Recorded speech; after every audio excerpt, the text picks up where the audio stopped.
To those who search for magic, here's the secret. It's already inside you. You are enough. Prologue. Ragged breaths caught in my chest as I stumbled along the hallway, footfalls quiet against the carpet which absorbed the blood dripping from my side. The edge of my vision grew fuzzy, but I pushed forward, aware that the beast wouldn't be held off for long. Just one more step.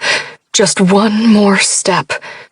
It was a haunting mantra in my head, urging me on, even as I grew weaker with each step, until those words were a mere whisper. I had a small head start thanks to Belle's spell, but its claws had already done their damage, tearing through my flesh and embedding deep in my magical essence. When I stumbled past the curtains, I decided to get off the beaten path. Night Realm Hall. In my haste to escape one monster, I'd found myself in the lair of another, with the heat of blood pulsing against my hands as I attempted to keep my insides, well, inside. There was still enough life within me to feel fear. Only this fear tasted different, tainted with hate and regret. Against all common sense, I found myself stumbling to the one door I'd refused to approach before tonight. The only indication of the powerful and dark being who resided behind it was a carved minotaur in the center of the wood paneling. With my right hand clutching my ribs, my left rested beside the minotaur as I swayed forward and almost smashed my head on the frame. When I pulled away, there was a streak of crimson left behind, as if I'd marked this door with my energy. Not that I really had energy left to do more than sway on the spot. Lurching dangerously forward once more, the scuffle of the monster echoed close by. With no other option, I dug deep for the strength to lift my hand and knock, only to find the door opening before I even made contact.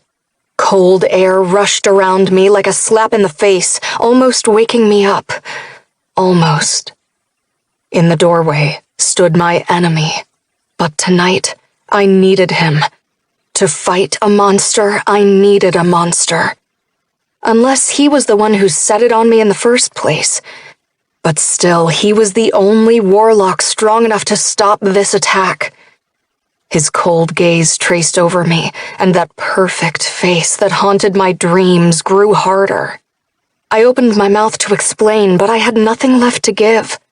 Swaying forward, I fell, expecting to hit the floor. Instead, strong arms wrapped around me, crushing against the wounds on my side. Even beyond pain, I still felt the weight of his hold. Precious, he murmured, that one word dripping with fury. Maybe it was my sanity failing with my life, but it didn't sound as if his ire was directed at me, for once. Who hurt you? Logan Kingston pulled me close, and I knew that this was the defining moment of my existence. He held all the power, and as darkness won its battle and I closed my eyes, I wondered if my enemy would hand me to the beast or save me.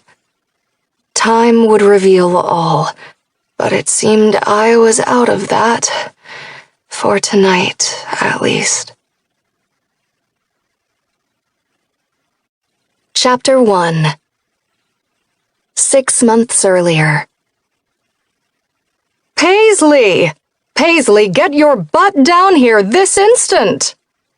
My mom's voice woke me from what was turning out to be an excellent dream. There'd been a bar and dancing, a frenzy of heated bodies. I'd found myself pressed into an alcove by a guy who'd been frequenting my darker thoughts lately. I never saw his face, but I knew it was always the same warlock, built like sin, with a very talented tongue, and, yep, it had been shaping up into an extremely nice dream. These sporadic, spicy dreams had started 2 weeks ago on Boxing Day, the day after my 22nd birthday. That night, I'd been watching my favorite K-drama, and when the head bitch of the storyline took it a step too far, sabotaging the sweetest character on the show, I'd raged and accidentally blew out all the lights in the house. All witches and warlocks